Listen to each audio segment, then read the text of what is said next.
దీపం ఉండగానే ఇల్లు చక్కబెట్టుకోవాలి అనే మాట హీరోయిన్లకి 100% యాప్ట్ అవుతుంది.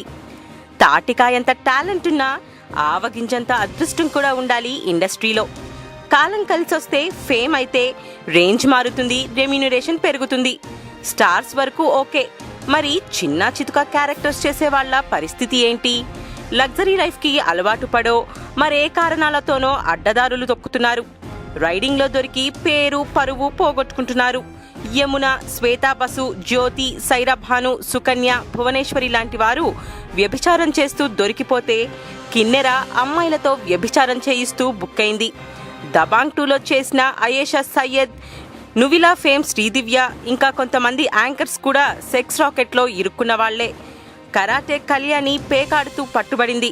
అప్పట్లో రోజు బ్లూ ఫిలిమ్స్లో యాక్ట్ చేసిందని కూడా చెప్తూ ఉంటారు. బాలీవుడ్, కోలీవుడ్, శాండిల్వుడ్లోనూ ఇలాంటి సంఘటనలు చాలానే ఉన్నాయి.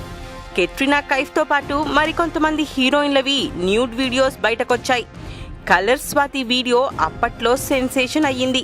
ఇంకా చాలా మంది ఈ తరహా వ్యవహారంలో ఉన్నారు. గంటకి 10,000 నుండి లక్షలు తీసుకునే హీరోయిన్లు కూడా ఉన్నారు. ఈ మధ్యకాలంలో బాగా ఫేమ్ అయిన ఓ తెలుగు యాంకర్ గంటకి 50,000 తీసుకుంటుందంట. సినిమాల్లో సంపాదించిన పేరుని, పరువుని ఇలా ఇరుక్కొని పోగొట్టుకుంటున్నారు ఫీమేల్ ఆర్టిస్టులు.